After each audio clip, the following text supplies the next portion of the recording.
Kana Bridge of Spirits tells the story of Kana. No surprise there, Kana is a young spirit guide that helps deceased people's souls to go to the spirit world. Is it heaven or hell? I don't know. She is trying to get to a sacred shrine on a mountain. However, her path is blocked by the spirits of a certain village. In her journey, she helps several spirits which are unique and interesting in order to open a path to the shrine. The game is very appealing. However, sometimes appealing things can be misleading. How would you know if this is the case? Is the game worth playing? Well, you decide for yourself after this list of 10 good and bad things in the game Kana Bridge of Spirits. Wait. It contains spoilers.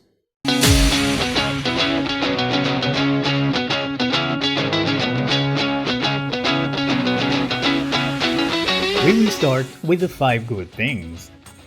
Number 1. Challenging. The game is challenging.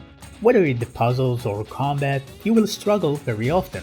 I expected the game to be less sweaty and more calm, but boy was I wrong.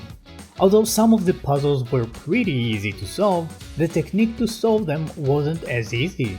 It requires time management and sometimes even precision. You can also free roam in the map for various different reasons, such as collecting collectibles and retrieving items to their owners. Now the latter can be quite challenging. It'll be easy for you to find the location on the map, but when you get there, you'll have to encounter tough enemies. Now regarding the combat, I would say that it's tough. I'm used to this type of games, but I wasn't expecting this type of challenge, especially in the fighting parts. I found it very satisfying after I managed to pass through the challenging parts. And also, it's challenging enough as to not to be too hard. Oh, and by the way, I played it on medium difficulty, so that says something. You got 2 more harder difficulties. Number 2. Bosses. There are many bosses in the game. It reminds me a bit of Dark Souls in that manner, but not as hard. Some of them are mini bosses, but they still count. They are tough to beat and each and every one of them need different kind of strategy, which makes it challenging and fun. I think that the hardest one for me aside from the last boss was the Hunter, which is a flying boss that requires you to use your bow accurately. It was a tough challenge, but I managed to get through this, so I'm very happy. However, other bosses are very challenging as well, such as Corrupted Taro and Corrupted Toshi for example. Aside from being tough to beat, some of the bosses are also quite appealing. Their outfits and overall their visual effects around them are really easy on the eyes. Some of them are frustrating of course, but that is part of their charm. I did enjoy to find that there are so many bosses. I didn't expect it from this game. Number 3. Combat. The combat is a lot of fun. One of the great things in this game is that you can use your abilities for multiple usages, including combat. So you have Kana's staff, which at some point you can start using it as a bow as well. You have the shield, which you can use also in purifying corrupted areas, and you have the energy bombs, which you can use outside of battle to elevate platforms for you to stand on. Now during combat you can use all of these to fight your enemies, and sometimes, mainly in boss fights, it's even required. There are multiple types of enemies and you can beat most of them with the staff, but using the bow is also very useful. The enemy usually have some kind of move which will tell you that they are about to attack. This is when you can use the shield to parry or to just protect yourself. The shield also have a limit, so if you'll get hit too many times, it will break. Bigger enemies and bosses have the weak spot, which you can hit with your bow. After hitting the weak spot, the enemy life bar will be reduced and they will get stunned for a second. Most of the time you'll have a wide area to move around while in combat, but not always, so that adds to the challenge. At some point the fight gets really intense and I personally really enjoyed it. Number 4. Story. Kana is a soul guide. She leads the spirits of deceased people into the spirit world, and she is doing so by helping them to find peace. She encountered several spirits along the way to the sacred shrine and she helped them. Some of these spirits have been corrupted, so Kana is purifying their corruption with the help of small little creatures that called rots. The rots are spirit guardian and they are a part of the spirit world, and they are strong in large numbers.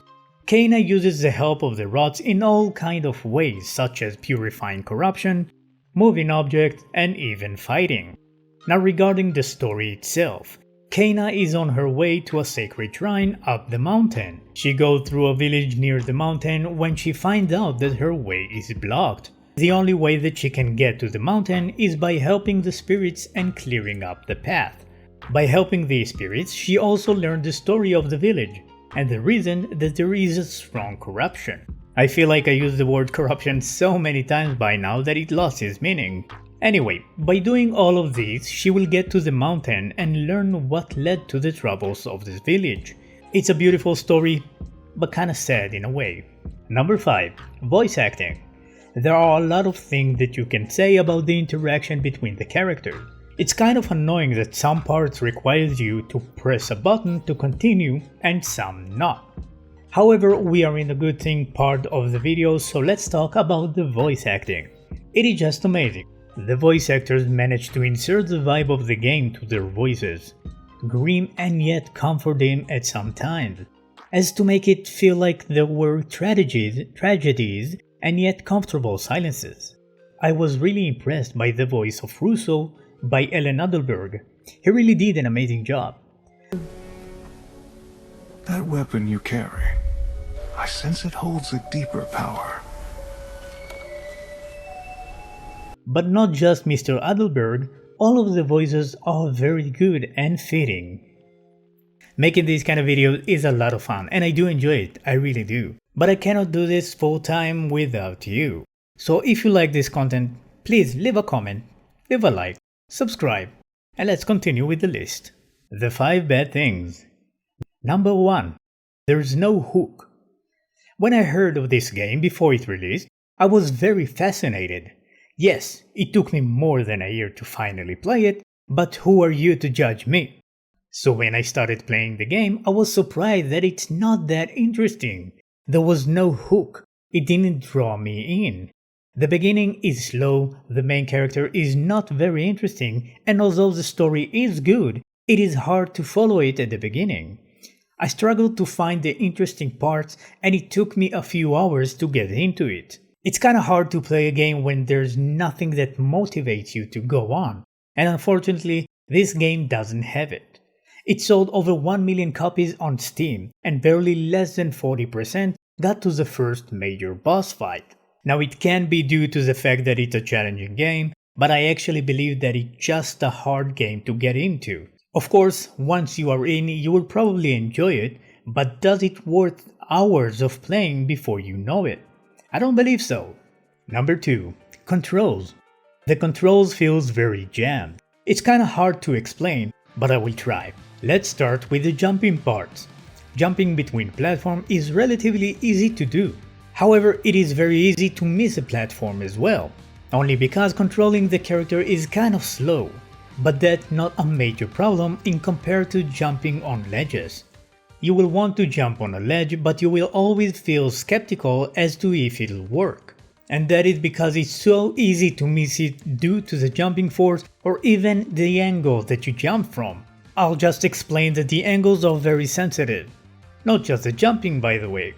While you are in a combat and you want to draw your bow out, there will be some cases after you get hit where the button wouldn't work. What you'll have to do is to wait a second and then press the button. It hurts the flow of the fight and can lead you to defeat. Number 3. Main character. I mentioned earlier that the main character is not very interesting. And that is true. Kaina is very sweet and kind, but she also barely has any personality. She has a very shallow backstory and you also learn about it kind of late in the game, which also contribute to the fact that the game doesn't have a good hook. Now at first I thought to myself that maybe that's just the idea of the game, that Kaina is a wanderer that just does her job, and if that was the case, I wouldn't put it on this list. But later I realized that although it is somewhat the case, the developers still decided to integrate a backstory for her. A story that actually led her to the sacred shrine. However, it is very shallow and it just didn't give Kena the attention that she deserved. Number 4. Connection with the rots. The rots are cute little spirits that helps Kena to do different things. And at the beginning of the game and at the introduction to the rots, it seemed like there will be a lot more between Kena and the rots.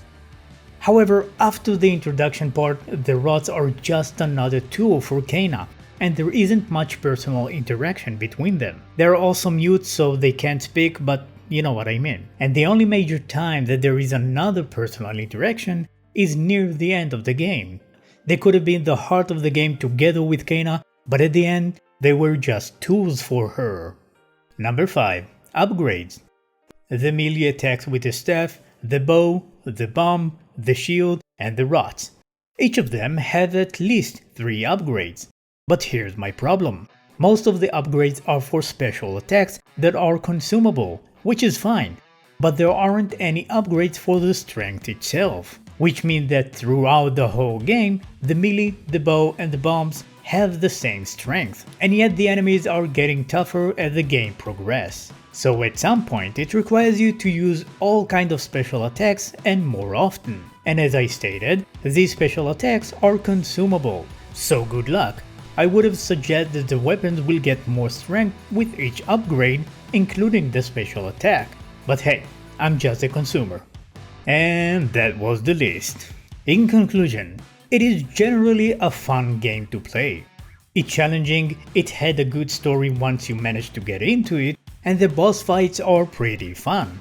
However, some flaws of the game such as the controls and the main character are pretty hard to deal with, so I will rate this game as 7.5 out of 10.